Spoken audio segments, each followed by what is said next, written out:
Hey, how's it going, everyone? So today my video is going to be about the top 10 best figures that I got in 2020.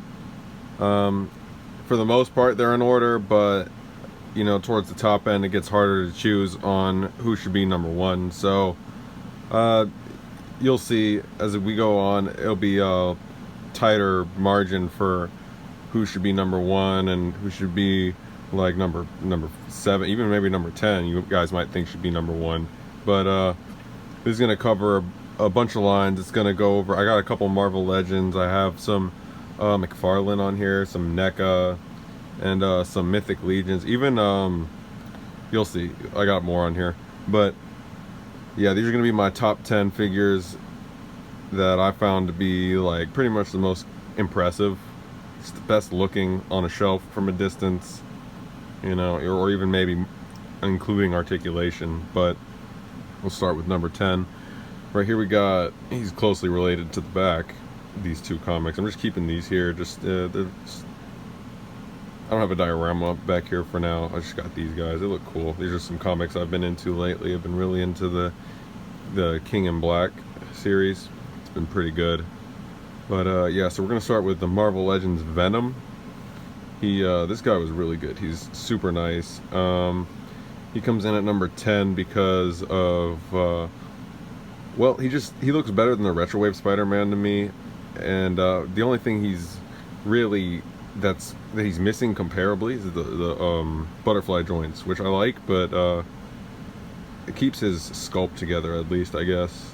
And I just like the look of him. More plastic for the same price compared to the Retrowave Spider-Man. So spoiler, he's not going to be on here, but this guy's pretty much representing him, but in a bigger form, and just pretty similar articulation. If it's not better because he's missing the butterfly joints, but the sculpt is probably a little better because of that. So yeah, number 10 is going to be Venom. I'll put him back here.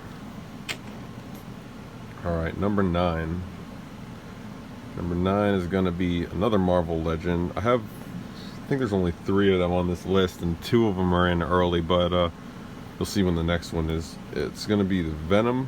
No, not Venom. He's back here. It's going to be Deadpool. Marvel Legends Deadpool from the 2-pack. I figured he should probably go above Venom because, well, I've already put the pre-order in on the dirty suit version, gray suit version, whatever they want to call it, for whenever that comes out. And I think maybe sometime in March, maybe June, I don't remember exactly, but yeah, we got this guy here. I put this is like an Iron Man repulsor blaster for the hands. I put it on the tip of his gun, and it's pretty cool little blast effect. Yeah, really good articulation. The knees are kind of weird, but they work well for, like, not many figures can just crouch down like this, and when you get to like McFarlane style figures who don't really like to have any leg articulation at all, you can't really do this. And he looks just like Ryan Reynolds. He looks like an actual collectible figure, and he's actually the only figures. He's the lowest figure on here, obviously, with butterfly joints, but it's one of the only figures that on this list with butterfly joints, which I actually really like. But I guess I didn't like him as much as I thought, since only, like, I think 3 figures on the list have it. So, but yeah, there's your Marvel Legends Deadpool at number 9. And 8, hard to decide. I think just because it's not many accessories that you can kit bash with this guy, I'm gonna put the NECA Metalhead. It's a pretty good figure, looks really cool, especially when I got him in. I was really happy. His articulation's alright.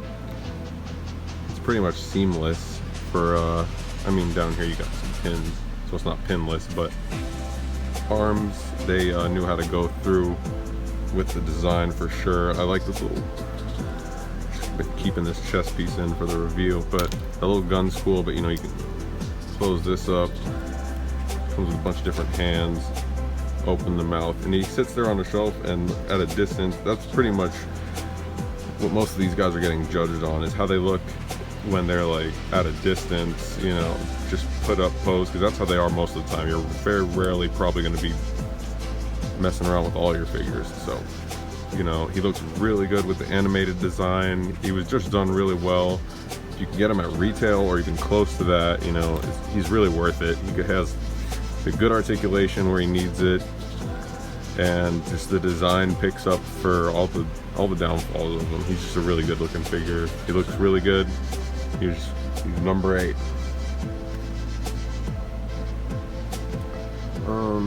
So number 7 is gonna be Batman Who Laughs from the Merciless Build-A-Figure. Another spoiler, he's not in here because he was kind of cheeks compared to this guy. It's really cool. I put a couple things on him, like this is from the Grim Knight. That also is from McFarlane. This is from a 2-pack from NECA Accessory that came with like a little, I just took the chain off of it so I could use it, and he looks really good. He's got really great paint apps on his face specifically. He's got the wings. He's got a really good sculpt for his suit and all that. He looks just like the comic cover he was on. I don't think he looked like this in the comic though, but yeah, another set of comics that I really liked. And honestly, I have a statue from DC Collectibles, and this guy just runs with it. He's really good neck articulation, first of all, but yeah, he's pretty much just as good as that statue. I mean, in terms of detail, like yeah, the articulation's bad, but he's got the wings. And oh, this is from that Motaro from Storm Collectibles. This is the stand I use. You just kind of, he's got a split in his back cape, and you can easily kind of put him up there on it. And you know, with the wings, he just looks best flying. He's got the little, like I said, the Uzi from the Grim Knight. You put a bunch of accessories with him, and he really shines on the shelf. He's really big, and he's, yeah, sorry guys, my video camera just shut off. Well, my phone just shut off on me during that. But anyway, I was saying that the wings, I was thinking they could probably work with Mythic Legions too, if you guys are familiar with those. They have little holes in their back for their shoulder pauldrons, and basically I was just gonna probably make them a little bigger, because I've tried them. They're just a little too big. The little they peg into the back, and these guys, they're just a little too big to fit in there. So if you just, I was gonna try widening out the hole in the back and showing you guys how that goes, but that'll be a different day. But basically, yeah, this guy's a really good figure. He looks pretty much as good as a statue does, and he doesn't really come with any accessories except for the head and the weapon for the Build-A-Figure that he comes with.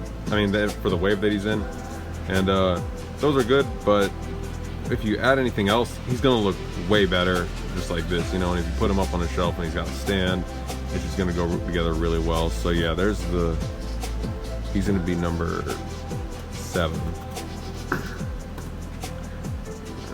He's pretty big. I'm gonna put him off to the side.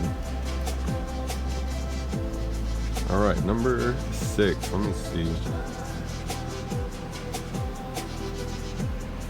Yeah, wait, 1 second.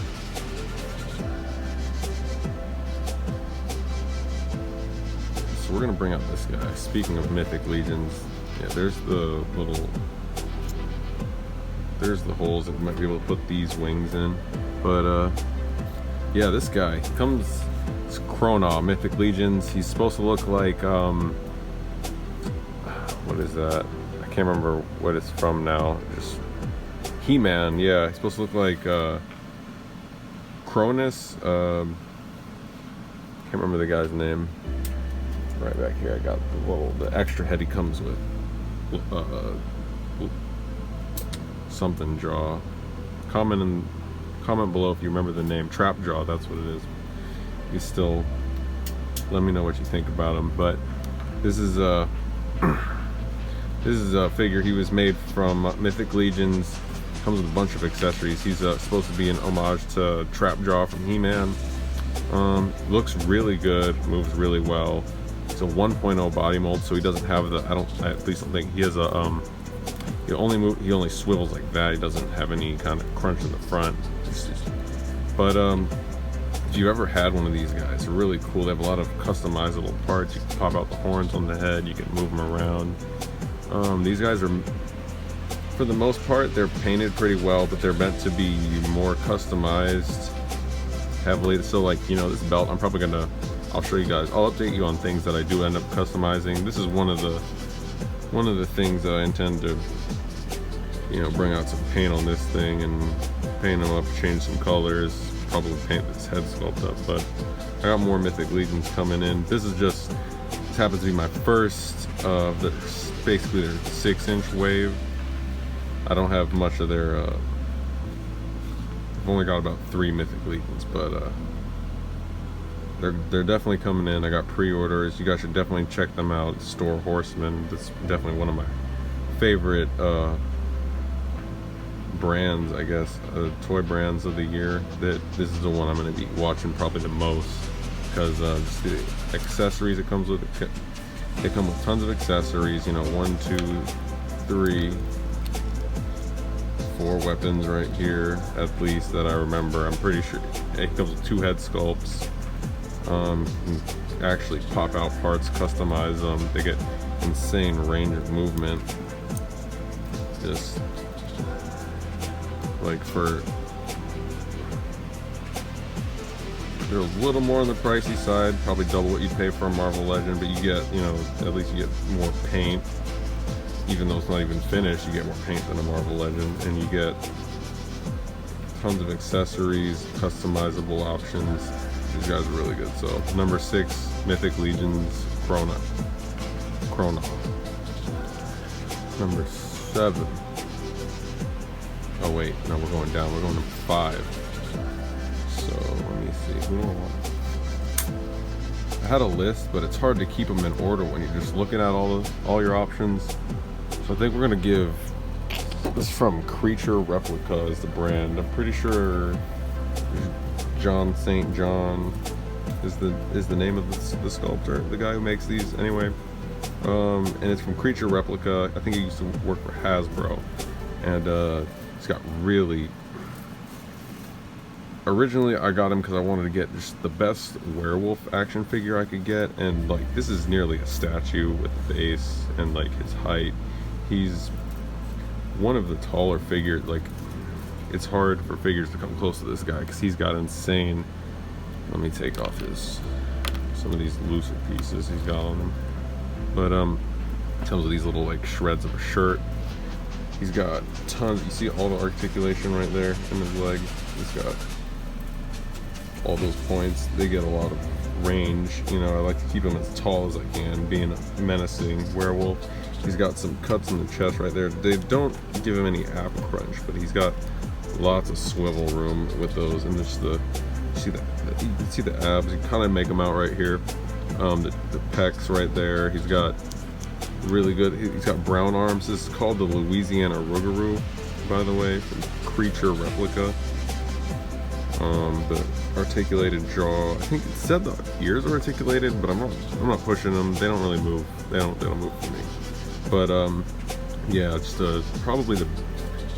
You know, you put this up on a shelf and you look at it, and it looks nearly like a statue. And even if you can tell that it's got because he's got pegs right here on the base. If you can tell that he's got pins and stuff, and he kind of looks like a action figure.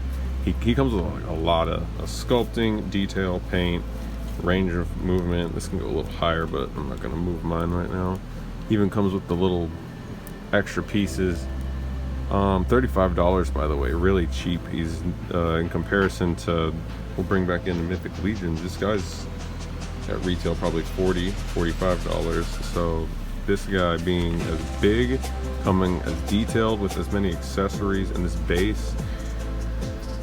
This base I think is backwards, but because I think this should be going forward, but because this little part of the base plugs in here, and see how detailed that is.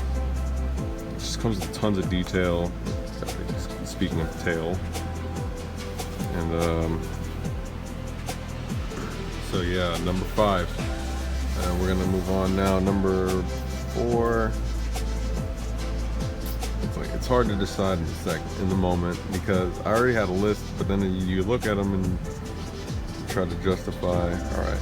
Anyway, number 4, probably gonna be this guy, Venompool. It's a really good looking figure. Really good build-a-figure. It's one of the figures that I end up finding myself messing around with more than some others. It's huge, got some big size. Looks really good on display. You know, if you don't want to buy that hot toy, the $400, no, $400 plus hot toy, then this is probably your second best option. It looks really good, really big size, good details. I wish they painted up his nails black like he actually has. And he's got some good, he got extra hands. An extra head would have been nice, but extra hands, got the weapons. These little, I like these on him. These are little chain pieces. They look really good. Super cool figure. He doesn't have the best range of movement, but he's probably got one of the best looks for all the figures on here. And just, he could just stand there in a vanilla pose and just really look really sick. So he earns what, number 4? I think it is. Yeah, I think he's number 4. Anyway, so Venompool Marvel Legends Build-A-Figure. He's definitely worth it.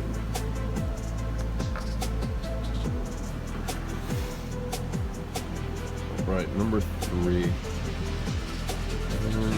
That's tough because this guy could have been number 1, and he was for me, but I've been back and forth on these figures. But yeah, Mythic Legions Archimedes. This guy's really good, really big. He's to bring back in Venompool.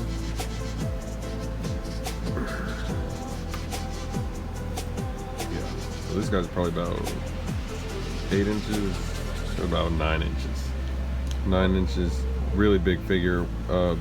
Mythic Legions has a couple scales for their figures. I mean, they're all in, I think, 1/12 scale, but they have the 6-inch scale figures, which are all about 6 inches. This is the 9-inch scale, which is Ogre scale, and they have Troll scale, which is 11.5 inches. Really big, but yeah, this guy's really good. A lot of articulation, good detail. He gets this is a 2.0 body, I'm pretty sure, where they get that movement. Got good accessories. Came with the axe and some attachments for it. This knife that I have is actually from a different figure, but it's from the Super 7 Bebop. Yeah, it looks good with him. Looks like something he would carry. Got all the paints up here on his, like, pretty much everything's removable. They're meant to be customizable. You pop this off, probably, you know, you can pop the head off. I don't have a head I put on him instead, but yeah, they have a lot of good stuff, like I said, and a lot of stuff coming this year. It's gonna be really nice. So Mythic Legions Archimedes is gonna take number 3, and put him off to this. Put him back here for a reference of height. You know, you see back here about, it's crouched over, but about 7.5 inches, 9 inches. And here we go, number 2, Super Shredder. So he's pretty close to the same height. These guys are pretty close, that's why I wanted to keep him here, so you can see how big. He's about 8.5 inches from just like his, from eye level to, yeah, we're going from about eye level and forehead measure to eye level and forehead, so they're about, you know, he gets about as high as him with his little his razor, his Super Shredder razor, but then you put this hat on and he's taller anyway. It doesn't really matter, just showing off the height. This guy actually surprised me how good he was. Even after like messing around with him, because I was like, oh, he doesn't get a lot of great movement in the legs, because, you know, you look at that, but he actually, when you mess around with it a little more and you get into it, you know, because he's got that good double joint right here. You can move this around, get him in some really good low poses with the double joint. He looks really good. Sculpting work really good, paint work really good. I do have a actually pretty insane QC issue that just looks weird. But yeah, he's got like some extra plastic pretty much molded onto his boot right there, you see. Weird. It doesn't really bother me much because of the tape which covers it and I forget about it. But yeah, super weird, but really good NECA figure. Probably one of the, if you didn't get it for retail and you still can't get it for around retail, you should probably get it before it goes too high, because this guy's really good, really cool, really nice looking figure. I love the cape. I like, it's another thing in this figure, I like mixed media on my figures, so you know, he's got this down here and the Shredder's got the cape, so you can really see what I favor towards more, I guess. But then you look at the paint job on this guy too. He's got so much good paint on him, some good sculpting everywhere. The eyes even look pretty good. Really good figure. He stands up on a shelf and you think he's like almost a statue, probably. That's pretty much what I go for mostly on these figures, is I want them to stand there, and when I'm not like messing with them at all, I want them to look almost like statue quality or nearly as good. So this guy definitely, number 2, he definitely passes for that in 2020. I'd say he earned it. So we're gonna go for the light. Number 1. Originally he didn't get number 1. This guy was actually number 3 for me, but Storm Collectibles really impressed me. They put out a lot of good figures, a lot of good quality. And this is just one of the figures that I have him in a certain spot where I see him pretty much every day from where I'm sitting, and he's nice, he's cool, he gets a lot of range of movement, but when you have him just sitting there, he just looks really good at a distance. Just, that's a common theme for me, these figures, for them to look like be so detailed and painted well and sculpted well that they can just sit there and just look good. Just some really good articulated figures, but when I'm not messing with them, they look almost like statues. Yeah, Storm they're really one of my top figure brands that I'm gonna be watching, because they got a lot of good stuff going on. You know, all the accessories, even, you know, this he's got a cigar in his mouth, and he's got another one right here. He's got what, 6 different sets of hands, and then there's the Motaro that they just dropped. He's really good. These figures, they're more like, instead of 1/12 scale, they're more 1/10, but they all look really good, and there's not many really good Lobo figures out there. This is the one I would pick up if you don't have anything, or if you don't have this one yet. He's kind of Storm Collectibles has a trend of like, they'll sell out and the price goes up. So this guy, I got him for probably 80. Now if you want him, he's probably about 110, so I would probably want to get him before he goes up, like what Goro from them is $200. So yeah, if you miss out on these guys, you got to pay up in the future. So, but yeah, really good figure. Definitely, I'd say definitely makes a good case to be number 1 on the list. You know, there's number 1, 2, and we got 3. So it was a really good year, 2020 for figures anyway. And yeah, we got all these guys. That's gonna be my top for, yeah, Lobo number 1. He's gonna be my top for 2020. But with that list closing out, I'll show you guys a preview of what's on probably my next video. We'll see what order it comes out in, but I saw some Mythic Legions earlier. I got this guy in that I'll be doing a review on. It's the Ice Troll. I wanted to put him on the list, make him number 1 probably, but it's kind of unfair. Just considering all these guys are at least within somewhat similar price points of like under 100, whereas this guy over 100 in some cases, depending on where you get them. It's 200 plus. You know, eBay, you're probably gonna be 300. Anyway, I'm gonna give a review on this guy. But for now, that's it. So I hope you guys enjoyed. If you did, leave a like. If you didn't, leave a dislike. comment and tell me what your top 10s were. Let me know if there's anything you didn't agree with or anything weird like the QC issue I had on my Super Shredder. Let me know if you had anything similar. Have a good one. I'll see you guys.